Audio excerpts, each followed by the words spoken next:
নমস্কার, আমি শুভাশিস। আমাদের একটা গল্প হোক ইউটিউব চ্যানেলে আপনাদের স্বাগত। আজকের গল্প জলধর সেনের কাহিনী অবলম্বনে বাতাসি। গল্প পাঠে এবং সমগ্র পরিচালনায় আমি শুভাশিস।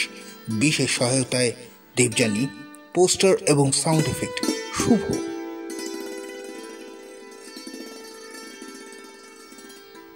বাতাসি জেলের মেয়ে।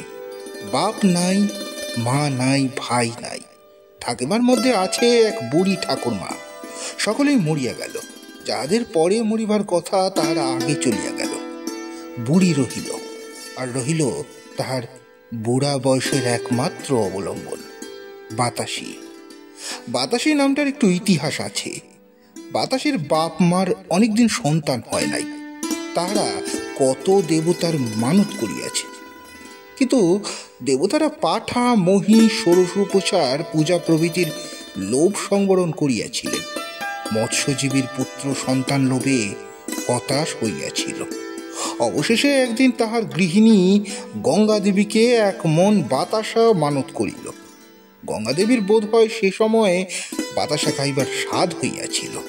তিনি বাতাসার লোভে ভুলিয়া গেলেন। জেলের ঘরে একটি মেয়ে জন্মিল। মেয়ের ষষ্ঠী পূজার দিন এক মন বাতাসা গঙ্গা দেবীকে নিবেদন করিয়া দিয়া পাড়ার সকলে তাহাতে যথাযোগ্য ভাগ বসাইল। পুরোহিত মহাশয় বলিলেন, বাতাসার দিয়া যখন মেয়ে পাইয়াছ তখন মেয়ের নাম রাখো বাতাসি। পুরোহিতের কথা মতো মেয়ের নাম হইল বাতাসি। বাতাসির যখন 13 বৎসর, তখন তাহার পিতা বুঝিল আর বিবাহের চেষ্টা করিলে নয়।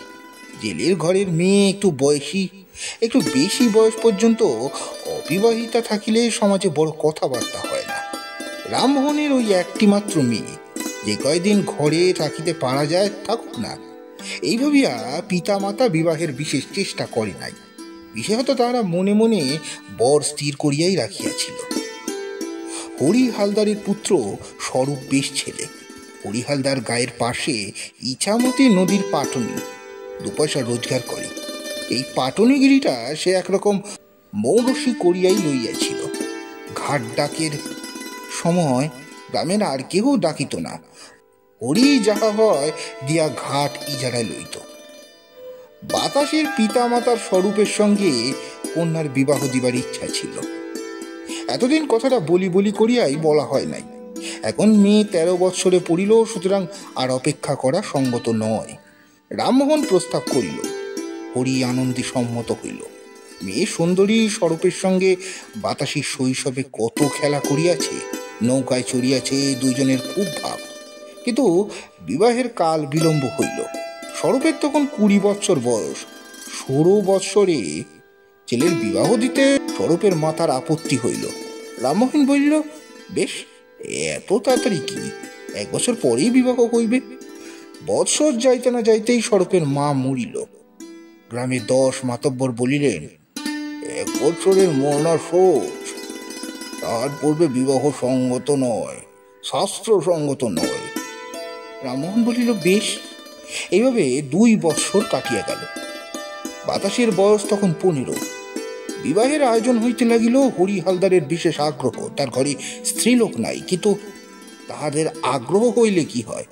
প্রজাপতি ঠাকুর নিতান্ত বাকিয়া বসিলেন। ঠাকুরে মন্ত্রণা করিয়া ওলা দেবীকে গ্রামে ডাকিয়া আনিলেন। গ্রামে হাহাকার উঠিল। দেবী প্রথমে জেলে পাড়ায় প্রবেশ করিলেন। পাড়াটা নদীর তীরেই কিনা। আজ ওপারির রসিক দাস গেল, কাল ফটিকের ছেলেটা গেল, তারপর দিন হরি আক্রান্ত হল। 24 ঘন্টার মধ্যে সে মরিল। রামমোহন ওলা ওঠার বীজ লইয়া ঘরে গেল। সে ঘরে গিয়া দেখে তাহার স্ত্রী তাহার অগ্রে যাইবার জন্য প্রস্তুত হইয়াছে। একই দিনে একই সময়ে স্বামী স্ত্রী চলিয়া গেল। দেবী রামমোহনের বৃদ্ধা মাতাকেও তিনি বলিলেন না, বাতাসিকে কিচ্ছু বলিলেন না। তাহার পর ক্ষুদ্র হরিশপুর গ্রামের 139 জন হিসাব নিকাশ করিয়া দেবী গ্রামান্তরে চলিয়া গেলেন। বাতাসের বিবাহ চাপা পড়িয়া গেল। কাহার বিবাহ কি দেয়। 2-3 মাস কাটিয়া গেল। রামমোহন মেয়ের বিবাহের জন্য 300 টাকা সঞ্চয় করিয়াছিল। তাহা ভাঙিয়া বাতাসি ও তার ঠাকুমার দিন চলিতে লাগিল। এমন সময় একদিন পুরোহিত মহাশয় রামমোহনের বাড়িতে পদধূলি দান করিলেন। অন্যান্য কথার পর তিনি বলিলেন, মোহন তো চলিয়া গেল, এখন আমাকেই তো মঙ্গল অমঙ্গল দেখতে হয়। তা এখন মেয়েটির কোন রকমের সাত পাকে দিতে হয় তো, কি বলো? বুড়ি বলিল, তা তো বটেই, আমাদের তো আর কেউ নেই, আপনি আছেন, যা হয় আপনি করুন। পুরোহিত মশাই বলিলেন, আমি স্বরূপকে বলি, গ্রামের 10 জনকেও বলি, যাতে শুভকর্মটা এই মাসেই হয়ে যায়, তাই করা যাবে, সেজন্য তুমি ভেবো না। এই বলিয়া পুরোহিত ঠাকুর চলিয়া গেল। বাতাসি ঘরের মধ্যে বসিয়াছিল, সে সব কথা শুনিল। পুরোহিত চলিয়া গেলে বাতাসি তার ঠাকুমাকে বলিল, ঠাকুমা, আমি সব কথা শুনিয়াছি, তোমরা যাই বলো আর যাই করো, আমি বিয়ে করব না। বাবা গেল, মা গেল, বিয়ে আর যায় না। বুড়ি নাতিনের কথা শুনিয়া একেবারে অবাক। একটু চুপ করিয়া থাকিয়া বুড়ি বলিল, ওই বলিস কি বাতাসি, বিয়ে করিবি নে? সে কি কথা, অমন কথা মুখে আনিস নে, লোকে বলবে কি? বাতাসি রাগিয়া বলিল, লোকে যাই বলুক, আমার 10টাও ভাই নেই, বোনও নেই, লোকে কথায় ভয় পাবো? তুই চোখ বুঝলে আমার সব কেন, আমি বিয়ে কিছুতেই করবো না। বুড়ি রাগিয়া বলিল, আবাগে বিয়ে করবি নে? খাবি কি? তোর বাবা তো জমিদারি রেখে যায়নি, আর বসে বসে খেলি, রাজার ভান্ডার ফুরিয়ে যায়, শেষে একটা কলঙ্ক কিনবি নাকি? বাতাসি বলিল, তোর মুখে আগুন, রামমোহন মাঝির মেয়ের কলঙ্ক রটায়, তার দিকে কোন চুরি চায় এমন লোক 7 গায়ের মধ্যে নেই। খাবো কি বলছিস? জেলের মেয়ে খাবো কি? তুই বুড়ো হয়েছিস, ঘরে বসে থাকবি, আমি গায়ে গায়ে মাছ বেচে তোকে খাওয়াবো, তার জন্য ভয়টা কি? বুড়ি আসল কথাটা আর চাপিয়া রাখিতে পারল না, বলিল, তোর এই সমস্ত বয়স, তার এই রূপ, সবই ভয় দিদি, সবই ভয়। এত বড় মেয়ের কি হাই বুড়ো থাকতে আছে? না, কেউ থাকে। বাতাসি বলিল, তুই যাই বল ঠাকুরমা, আমি জন্মে আর বিয়ে করছি না। বুড়ি বলিল, কেন, সৌরভকে কি মনে ধরি না? তা বিয়ে না করি অন্য ভর দেখি। বাতাসি বলিল, তুই ফির যদি বিয়ের কথা বলবি, আমার যেদিকে চোখ যাবে সেদিকে চলে যাব। বুড়ি তখন বিমর্ষভাবে বলিল, আমি আমি আর তোর সঙ্গে কথায় পেরে উঠবো না, যাই তোর বরের কাছে, সে যদি পারি। বুড়ি সত্য সত্যই স্বরূপের বাড়ি গেল, তাহাকে সমস্ত কথা খুলিয়া বলিল। স্বরূপ কিছুক্ষণ চিন্তা করিয়া বলিল, ঠাকুরমা, তুমি ঘরে যাও, আমি বাতাসির মন বুঝব। স্বরূপ অনেক চেষ্টা করিয়াছে, অনেক বুঝিয়াছে, বাতাসির সেই এক কথা, আমি বিবাহ করব না, তোমাকেও না, আর কাকেও না। একদিন স্বরূপ বাতাসিকে বলিল, দেখো বাতাসি, তোমার জন্য আমি এতদিন বসে আছি, আমার এই সংসারে কেহ নেই, তুমি কি মনে করো আমি তোমায় ভালোবাসি নে? তুমি কি ভাবো আমি তোমার যত্ন করব না? বাতাসি, আমি তোমায় দিন রাত ভাবি, ঝড় বৃষ্টির রাত্রিতে যখন নদীতে লোক পার করতে চাই, তখন তোমার মুখ মনে করেই আমি বল পাই। যখন খালি ঘরে আধার রাতে একলা বিড়ি বাজি, তখন তোমার কথাই মনে করি। কতদিন তোমার কথা ভাবতে ভাবতে রাত হয়ে যায়, আর রাত্রিরে না খেয়েই পড়ে থাকি। তারপর সকালবেলায় যখন তোমাকে দেখি, তখনও মনে হয় না যে আগের রাত্রি আমার উপবাস হয়েছে। বাতাসি। স্বরূপ আর কিছু বলতে পারল না, তাহার চক্ষু অশ্রুসিক্ত হইয়া উঠিল। স্বরূপের কথা শুনিয়া বাতাসের মন নরম হইল কিনা বলতে পারি না, কিন্তু আজ সে স্বরূপের সঙ্গে অনেক কথা কহিল। অন্যদিন স্বরূপের কথায় সে কান দিত না, আজ সে স্বরূপকে বলিল, আমি সোজা কথা বলি, দেখো তোমার কেউ নেই, আমার বুড়ি ঠাকুমা আছে, তোমার সঙ্গে আমার বিয়ে হলে ঠাকুমা কোথায় যাবে? তুমি বলবে আমার বাড়িতে এসে থাকবে, তা হতেই পারে না। রামমোহন মাঝির মা দুটো ভাতের জন্য তার নাচ জামাইয়ের বাড়িতে থাকবে, তা আমি কিছুতেই সইতে পারবো না। আমি নিজে রোজগার করে আমার ঠাকুমাকে খাওয়াবো, তাকে আমার দৌড়ে আসতে দেবো কেন? অহংকার বলো আর যাই বলো, তোমায় আমি বলছি আমার যে কথা সেই কাজ। হয় তুমি বলবে তুমি আমাদের বাড়ি এসে থাকবে, তোমাকে ভালোবাসি আর নাই বাসি তুমি ঘর জামাই হতে যাবে কেন? যে নিজের বাপের ভিটে ছেড়ে বিয়ের লোভে ঘর জামাই হতে চায়, আমি তাকে বিয়ে করবো না, করবো না। তুমি আর আমাকে কিছু বলো না। এরপর থেকে যদি তুমি আমার বিয়ের কথা তোলো, তোমার সঙ্গে আমি কথাই কইব না। স্বরূপ নির্বাক হয়ে বাতাসির কথা শুনিল। তাহার কথা শেষ হইলে স্বরূপ কি বলিতে যাইতেছিল, কিন্তু বাতাসি তাড়াতাড়ি চলিয়া গেল, ঘরে চলিয়া গেল। স্বরূপ কি ভাবিতে ভাবিতে খেয়া নৌকায় গিয়া বসিল। বাতাসি এখন মাছ বিক্রয় করিয়া বেড়ায়, নদীর তীরে তীরে ঘুরিয়া জেলেদের নিকট হইতে সে মাছ কিনিয়া ওপারের হাটে যায়। সেখানে মাছ বিক্রয় করিয়া হাটের পরে আবার নদী পার হইয়া ঘরে আসে। প্রথম কয়েকদিন সে স্বরূপের নৌকাতেই পার হইত। স্বরূপও সুবিধা পাইতে বাতাসিকে কত কথাই বলিত।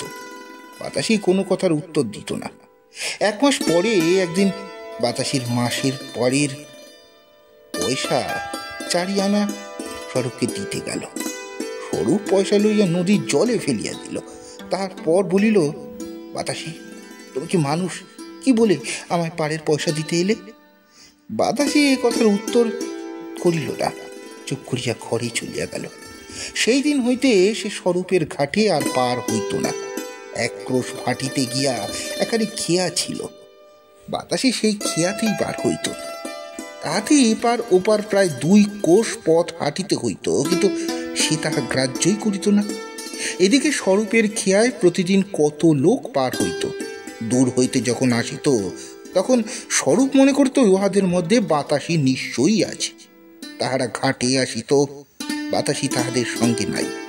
স্বরূপ একটা দীর্ঘ নিঃশ্বাস ফেলিয়া নৌকা ছাড়িয়া দিত। কতদিন সে নৌকা লইয়া বসিয়া থাকিত, তাহার বুক ভাবিয়া কান্না আসিত।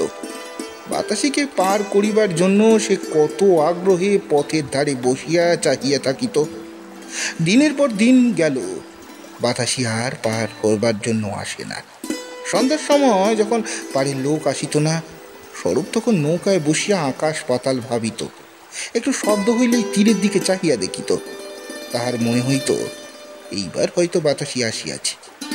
এমন করিয়া কিছুদিন গেল। একদিন অপরাহ্নে বড় ঝড় উঠিল। বেলা 3টা হইতে আকাশ মেঘ সাজিতেছিল। 4টা বাজিতে না বাজিতেই ঝড় উঠিল। যেমন ঝড় তেমনি বৃষ্টি। ইছামতি নদী গর্জন করিতে লাগিল। চারিদিকে অন্ধকার হয়ে গেল। আকাশে প্রলয়ের মেঘ গর্জিতে লাগিল। স্বরূপ খেয়া নৌকাখানি ডবল কাছি দিয়া তীর সংলগ্ন করিল। বৃষ্টিতে তাহার কাপড় ভিজিয়া গেল। তখন সে তাড়াতাড়ি কুটিরে যাইবার আশ্রয় গ্রহণ করিল। ভিজা কাপড় ছাড়িয়া এক চিরলিম তামাক সাজিয়া স্বরূপ ধূমপানের আয়োজন করিতেছে, এমন সময় বাহিরে যেন একটা শব্দ হইল। স্বরূপ কান পাতিয়া শুনিল কে যেন ঘরের পার্শ্বে আসিয়া দাঁড়াইয়াছে। তারপরেই অতি কোমল স্বরে সে ডাকিল, কে যেন ডাকিল, স্বরূপ, স্বরূপ। এই যেন চেনা গলা। এই কণ্ঠস্বর শুনিবার জন্য স্বরূপ আজ 1 মাস কান পাতিয়া প্রতীক্ষা করিতেছিল। আজ কি এমন অসময়ে দুর্যোগে প্রবল বৃষ্টি ঝড় মাথায় করিয়া বাতাসি আসিবে কেন? না, বাতাসি নয়। স্বরূপ মনে করিল তাহার ভ্রম হইয়াছে। এই ঝড়ে এই দুর্দিনে বাতাসি তাহার কুটির দ্বারে আসিবে, তাও কি হয়? তবুও স্বরূপ কান পাতিয়া রহিল। হায় মোহ! এবার শব্দটা স্পষ্ট হইল। কে ডাকিল, স্বরূপ, ঘরে আছো স্বরূপ? আর তো সংশয় নাই, এ নিশ্চয়ই বাতাসির কণ্ঠস্বর। স্বরূপ তখন তাড়াতাড়ি হুকা রাখিয়া দ্বার খুলিল। দেখিল দ্বারের সম্মুখে বাতাসি একটি ঝুড়ি মাথায় করিয়া দাঁড়িয়ে আছে। তার সর্বাঙ্গ সিক্ত কর্দমাক্ত। স্বরূপ আর বাতাসিকে কথা কইবার অবকাশ দিল না। তাহার মস্তক হইতে মাছের ঝুড়ি নামাইয়া রইল। তাহার হাত ধরিয়া টানিয়া ঘরের মধ্যে আনিল। তাহার পর সে চুপ করিয়া দাঁড়াইয়া রইল। তখন বাতাসি বলিল, স্বরূপ, স্বরূপ, আমায় পার করে দেবে? আমাকে এখনই ওপারে যেতে হবে। পার? এমন ভয়ানক দুর্যোগে এই ঝড়ে পার? বাতাসি বলে কি, এই প্রবল ঝড়ে পার হইবে কিভাবে? তাও যাকে তাকে নয়, বাতাসিকে। বাতাসি বলে কি? স্বরূপ কথাটা হয়তো শুনিতে পাই নাই মনে করিয়া বাতাসি আবার বলিল, স্বরূপ, আমায় পার করে দেবে? স্বরূপ বলিল, বাতাসি, তোমাকে পার করবার জন্য তো আমি দিন রাত জেগে আছি। তুমি তো আমার খেয়ায় পারই হতে আসো না। বাতাসি কোমল স্বরে বলিল, স্বরূপ, স্বরূপ, আমাকে 5টার মধ্যেই ওই মাছ ওপারে মুখুজ্জে বাবুদের বাড়িতে দিতে হবে। 3 টাকা বায়না দিয়েছি, আমাকে যেতেই হবে। ও ঘাটে গিয়েছিলাম, তারা এই ঝড়ে খেয়া নেবে না, তাই বিপদে পড়ে তোমার কাছে এসছি। তুমি আমাকে পার করে দাও। আজ এই ঝড়ে তুমি ছাড়া আর কেউ বাড়ি যেতে সাহস করবে না। এই বলিয়া বাতাসি স্বরূপের মুখের দিকে চাহিল। স্বরূপ এমন রূপ আর কখনো দেখে নাই, এমন কথা আর কখনো শোনে নাই। সে বলিল, বাতাসি, বাতাসি, তোমায় পারে দিয়ে যাব, আর আবার কথা কি, কিন্তু তোমায় না গেলে হয় না। তুমি এইখানে আছো আমার ওপারে, আমি ওপারে মাছ পৌঁছে দিয়ে আসি। বড় তুফান বাতাসি, আজ বড় তুফান। বাতাসি বলিল, না, তা হবে না। তুমি যে একলা এই ঝড়ে আমার জন্য ওপারে যাবে, তা হবে না। আমিও যাব, চলো, আর দেরি করো না, আধার ক্রমেই বাড়ছি। স্বরূপ বলিল, বাতাসি, আমার জন্য তোমার ভয়? এই কথা তো আমি আর কখনো বলিনি। চলো, তোমাকে আজই পাড়ে নিয়ে যাই। স্বরূপ হালদার আজ ঝড়ের সঙ্গে লড়াই করে পাড়ি মেরে দেবে।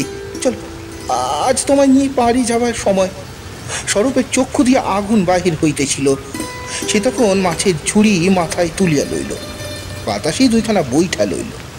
নদীর মধ্যে কি যাওয়া যায়? তা অনেক কষ্টে তাহারা নৌকায় উঠিল। স্বরূপ একবার আকাশের দিকে চাহিল, একবার বাতাসের মুখের দিকে চাহিল। তারপর নৌকার কাছি খুলিয়া দিল। নৌকা নাচিয়া উঠিল। স্বরূপ বলিল, বাতাসি, এখানে নয়, আমার এই হালের কাছে বসো। দেখো স্বরূপ তোমায় পাড়ি নিয়ে যেতে পারি কিনা। সত্য সত্যই স্বরূপ সেই ঝড়ের সঙ্গে যুদ্ধ করিতে করিতে অগ্রসর হইতে লাগিল। বাতাসি থাকিয়া থাকিয়া বলে, ভাই, ভাই স্বরূপ, ভাই টানো রেখো, এই ঢেউটা কেটে দাও, কেটে উঠুক। আর বিহল দৃষ্টিতে সে এক একবার স্বরূপের দিকে চায়। কি অপূর্ব কৌশল, কি আশ্চর্য শক্তি! স্বরূপ নিজে নিজেই বলিতে লাগিল, চল মোর ভাই, আর একটুখানি, আর একটু, এই ঢেউটা কাটাতে পারলেই হয়। সাবাস জোয়ান! নিজের বল বৃদ্ধির জন্য স্বরূপ কথা কইতেছে। যখন এক একবার সে ক্লান্ত হইয়া পড়ে, সে বাতাসির মুখের দিকে চায়, আর তাহার বুকে নতুন করিয়া বল আইসে। ঝড় বৃষ্টির সহিত তুমুল সংগ্রাম করিয়া স্বরূপে নৌকার পাড়ে পৌঁছিল। স্বরূপ এক লম্ফে তীরে নামিয়া নৌকা টানিয়া ধরিল। তারপর নদী তীরের বট গাছের সঙ্গে নৌকার কাছি বাঁধিল। তখনও সন্ধ্যা হয় নাই। স্বরূপ ক্লান্ত হইয়া নদী তীরে বসিয়া পড়িল। তখন বৃষ্টি পড়িতেছে। বাতাসি তখন স্বরূপকে বলিল, স্বরূপ, আজ আর উপরে গিয়ে কাজ নেই, নৌকা এখানেই থাক। তুমি উপরে চলো, বাজারে একটা দোকানে আজ তুমিও থাকিও। আমার সঙ্গে তো কিছুই নেই, বাবুদের বাড়ি যে টাকা পাবো তা থেকে তোমাকে দিয়ে আসবো। তুমি খেয়ে দিয়ে রাত্রিটা কাটিয়ে দিও, আমি বাবুদের বাড়ির এক্ষুনি পড়ে থাকবো। কি বলো? স্বরূপ উঠিয়া দাঁড়াইল, বলিল, তা হবে না বাতাসি, তোমাকে না নিয়ে আমি কোথাও যাব না। তোমায় পাড়ে এনেছি, তোমায় ঘরে নিয়ে যাব। যতক্ষণ না তুমি আসবে ততক্ষণ পথের দিকে চেয়ে আমি এই খেয়া নৌকায় বসে থাকবো। মাথায় আকাশ ভেঙে পড়লেও নড়ব না। বাতাসি হাসিয়া বলিল, আর যদি আমি না আসি? তাহলে স্বরূপেরও এই জীবনের মতো খেয়া দেয়া শেষ। আর স্বরূপ কাউকে পার করবে না। যাকে পার করবার জন্য সে এতদিন ধরে বেঁচে ছিল, সে যদি আর পারে না যায়, স্বরূপের খেয়া দিয়ে কাজ কি? বাতাসি মাথা নিচু করে কি ভাবিল, তারপর বলিল, তুমি নৌকায় থাকো, আমি মাছ পৌঁছে দিয়ে আসছি, তারপর দুজনে ঘরে যাব। এই বলিয়া বাতাসি মাছের ঝুড়ি মাথায় করিয়া তীরে উঠিল। স্বরূপ এক দৃষ্টে তার দিকে চাহিয়া রহিল। বাতাসি যখন অদৃশ্য হইল তখন দীর্ঘ নিঃশ্বাস ফেলিয়া সে নৌকার ওপর গিয়া বসিল। যখন সন্ধ্যা হয় তখন বাতাসি ফিরিয়া আসিল। তখন আকাশে আরো একখানা ঘন কালো মেঘ উঠিতেছিল। নদীটির অন্ধকার, ঘাটে তখনও একখানি নৌকাও নাই। বাতাসি ডাকিল, স্বরূপ। স্বরূপ উত্তর দিল, বাতাসি। এক লম্ফে নৌকা হইতে নামিয়া স্বরূপ বাতাসির নিকট উপস্থিত হইল। বাতাসি আকাশের নতুন কালো মেঘখানি দেখাইয়া বলিল, স্বরূপ, ওই মেঘখানি ভালো নয়, মেঘের গতিক দেখে নৌকা ছাড়লে হতো। স্বরূপ মেঘখানির দিকে চাকিয়া বলিল, ও কিছু নয়, ও মেঘ উঠে আস্তে আস্তে আমরা পাড়ি জমিয়ে দেব।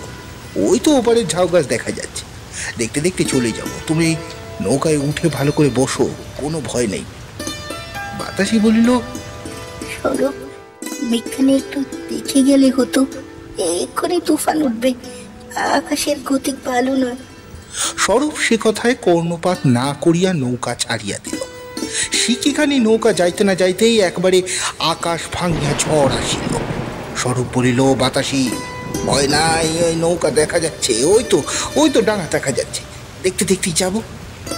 বাতাসি একটু দূরে বসিয়াছিল, সে তখন স্বরূপের আর একটু নিকটে আসিয়া বসিল। স্বরূপ সিংহ বিক্রমে হাল চালাইতে লাগিল।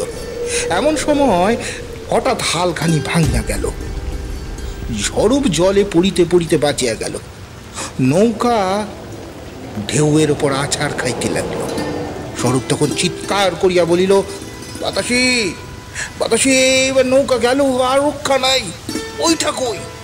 তখন বইটা খুঁজিয়া পাওয়া যায় না। তাহাদের অজ্ঞাতসারে বইটা দুখানি জলে পড়িয়া গিয়াছিল। তখন স্বরূপ বলিল, বাতাসি, আর রক্ষার উপায় নাই, আমার জন্য ভাবছি না বাতাসি, কিন্তু আজ যে নৌকায় তুমি রয়েছ, তোমাকে আজ বাঁচাতে পারছি না। এই কষ্ট যে মূল্যেও যাবে না বাতাসি। কেন তোমার এই ঝড়ের মধ্যে নৌকায় তুলেছিলাম? কেন কেন তোমার অন্য কেন তোমার কথা শুনলাম না? তো আমি তোমাকে মেরে ফেললাম। আমি বাতাসি, ওই যে ঢেউটা আসছে, ওই ঢেউ আমাদের নৌকা ডুবে যাবে। বাতাসি তখন উঠিয়া দাঁড়াইয়াছে। সে বলিল, স্বরূপ, আমি কি মরতে ভয় পাই? এসো, দুইজনে গলা জড়িয়ে ধরে মরি। আজ আমাদের বিয়ে, স্বরূপ, আজ আমাদের বিয়ে। এই বলিয়া বাতাসি স্বরূপের গলা চড়াইয়া ধরিল। বাতাসি তখন চিৎকার করিয়া বলিল, আমরা, স্বরূপ, চলো আমরা পাড়ি যাই। প্রকাণ্ড একটা ঢেউ আসিয়া নৌকাখানি আছড়াইয়া ফেলিল। স্বরূপ আর বাতাসি দৃঢ় আলিঙ্গনে বদ্ধ হইয়া ইছামতির গর্ভে ডুবিয়া গেল। আজও বদনগঞ্জের লোকেরা স্বরূপ বাতাসির গল্প করে। যে ঘাটের সম্মুখে তাহাদের নৌকা ডুবিয়াছিল, এখনো তাহাকে সকলে স্বরূপ মাঝির ঘাট বলিয়া ডাকে।